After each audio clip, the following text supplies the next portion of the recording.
හොඳයි ඔයගොල්ලෝ සියලුම දෙනාට පේනවා දැන් මේ ගොහ විදුලි පරිපථයේ ප්‍රධාන උපාංග දෙකේ ආරම්භක උපාංග දෙක තමයි මෙතන දකින්නේ. සේවා මීටරය සහ සේවා විලායකය. ඒතර ඔයගොල්ලන්ට පේනවා මේ අලුත් සේවා මීටරයක් තමයි දැන් ලංකා විදුලි බල මණ්ඩලය මගින් භාවිතා කරන්නේ. මේ ඩිජිටල් කිලෝවොට් පැය මීටර එකක්. ඊට පස්සේ මෙතන පාවිච්චි කරලා තියෙනවා සේවා විලායකයේ වෙනුවට ඩබල් පෝල් MCB එකක්.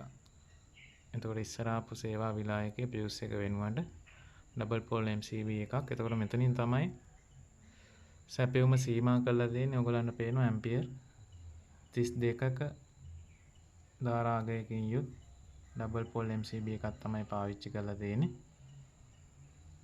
එතකොට විශේෂත්වය තමයි මේ හරහා සජීවී රැහැනයි උදාසීන රැහැනයි දෙකම එකවර විසන්ධි වීම සිද්ධ වෙනවා. එතකොට මම මෙතන පෙන්වන්න උත්සාහ කරන්නේ මේ උපාංග සම්බන්ධ වීමේ අනුපිළිවෙල.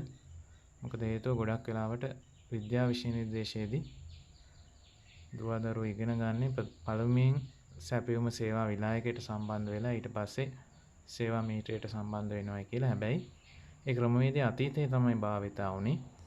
වර්තමානයේ අනිවාර්යෙන් විදුලි සැපයුම මුලින්ම සම්බන්ධ වෙන්නේ සේවා මීටරයට. එතකොට ඕගොල්ලන්ට පේනවා මෙන්න මෙතන මේ විදුලි බල මණ්ඩලයෙන් ආපු සේවා රැහැනේ වයර් දෙක තමයි මෙතන ඇවිල්ලා තියෙන්නේ ඇතුළට. ඊට පස්සේ මේ පල්ලෙහෙන් ගිහිල්ලා තියෙන්නේ ගේ ඇතුළෙන් අපි දාපු මේන් වයර් එක. එතකොට ඕගොල්ලන්ට පේනවා මුලින්ම මේ විදුලි බල මණ්ඩලයේ ආපු සේවා රැහැනෙන් ආපු වයර් එක මුලින්ම සම්බන්ධ වෙලා තියෙන්නේ සේවා මීටරයට. ඕගොල්ලන්ට පේනවා මේ ඉන්පුට් කියලා මෙතන ගහලා තියෙනවා. මේ ඉන්පුට් කියන එකට තමයි විදුලි බල මණ්ඩලයේ සේවා රැහැනෙන් ආපු සප්ලයි එක මේ මීටරයට සම්බන්ධ වෙලා තියෙන්නේ මුලින්ම. ඊට පස්සේ ඒකේ ලෝඩ් කියන එක, ඒ කියන්නේ මීටරේ අවුට්පුට් එක ඔයගොල්ලන්ට පේනවා. තව මේන් වයර් එකක් කරා මේන් වයර් කෑල්ලක් කරා ගිහිල්ලා තියෙනවා සේවා විලායකයට. එතකොට බලමින් සේවා මීටරයට සැපයුම දීලා ඊට පස්සේ සැපයුම සම්බන්ධ වෙලා තියෙනවා සේවා විලායකයට. සේවා විලායකය හරහා තමයි මේ සැපයුම ගේ ඇතුලේ තියෙන ඉතිරි උපාංග තුනට.